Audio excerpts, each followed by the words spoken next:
বাঙালিদের ওপর কেন্দ্রের অত্যাচার ও বঞ্চনার প্রতিবাদে রাজ্য জুড়ে স্বয়ংক্রিয় ভূমিকা পালন করছে তৃণমূল কংগ্রেস। এনআরসি থেকে এফআইআর, একাধিক ইস্যুতে কেন্দ্রের বিরুদ্ধে আওয়াজ তুলেছেন তৃণমূলের সর্বস্তরের একাধিক নেতৃত্ব। এ নিয়েই গারুলিয়া শহর তৃণমূল কংগ্রেসের ডাকে প্রতিবাদ সভার আয়োজন করা হয়েছিল। উপস্থিত ছিলেন নোয়াপাড়ার বিধায়িকা মঞ্জু বসু, নৈহাটির বিধায়ক সনদ দে, জগদ্দলের বিধায়ক সোমনাথ শ্যাম, বীজপুরের বিধায়ক সুবোধ অধিকারী, উত্তর বারাকপুরের পৌরপ্রধান মলয় ঘোষ, মোহনপুর পঞ্চায়েত প্রধান নির্মল কর, শিউলি পঞ্চায়েত প্রধান অরুণ ঘোষ, হিন্দি প্রকোষ্ঠের জেলা সভাপতি অমিত গুপ্তা, ছাত্রনেতা তৃণাঙ্কুর ভট্টাচার্য সহ তৃণমূলের প্রমুখ কার্যকর্তারা। এদিনের সভায় কেন্দ্রের বঞ্চনার বিরুদ্ধে সোচ্চার হতে দলের সাংগঠনিক শক্তিকে মজবুত করার বার্তা দিলেন তৃণমূলের নেতৃত্বরা। এবছর এক কিংভূত কিমাকার অসুর তৈরি হয়েছে। একদিকে ইডি, একদিকে সিবিআই, আর একদিকে নির্বাচন কমিশনার। বাংলার মানুষ তৈরি আছে এই কিংভূত কিমাকার অসুরকে।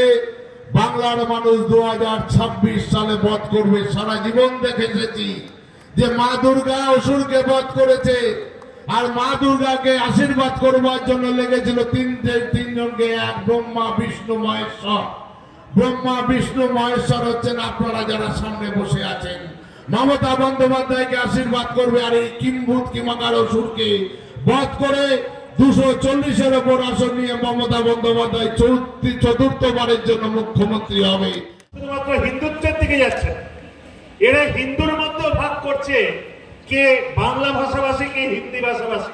হিন্দুত্বের মধ্যে ভাগ করছে কে এসসি, কে এসটি, কে জেনারেল কাস্ট। এই বিজেপির প্রধান লক্ষ্য টুকরো টুকরো টুকরো টুকরো করে আপনার আমাদের মধ্যে বিভেদ সৃষ্টি করা। এই শুভেন্দু অধিকারী তথা বিজেপির বিভিন্ন নেতা বারবার বলছে 1,25,00,000 মানুষকে তারা এফআইআর করে বাদ দেবে। বিজেপি ভালো করেই জানে যে এরা এই বাংলায় ক্ষমতায় আসতে পারবে না।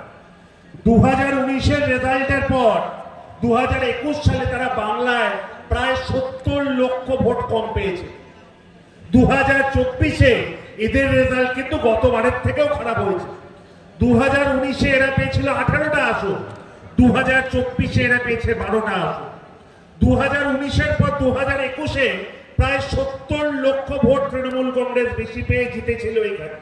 এবার যেহেতু রেজাল্টটা 24-এ খারাপ হয়েছে, তার মানে আরো বেশি ভোটে তারা হারবে, মানে 1 কোটির উপরের ভোটে হারবে। এরা সেই ক্যালকুলেশন থেকে ভাবছে এই বাংলায় যেহেতু এই বিজেপি জিততে পারছে না, এই বাংলার নেত্রী মমতা বন্দ্যোপাধ্যায় হিন্দু, মুসলিম, শিখ, খ্রিস্টান, বাঙালি, অবাঙালি সকলকে, বাংলার প্রত্যেকটি মানুষকে বুকে আঁকড়ে রেখে লড়াই করে। সবাই মমতা বন্দ্যোপাধ্যায়ের পক্ষে। তাই এরা ভয় পেয়ে ক্যালকুলেট করে বলছে 1,25,00,000 মানুষকে বাদ দেবে, যাতে তারা বাংলায় ক্ষমতায় আসতে পারে।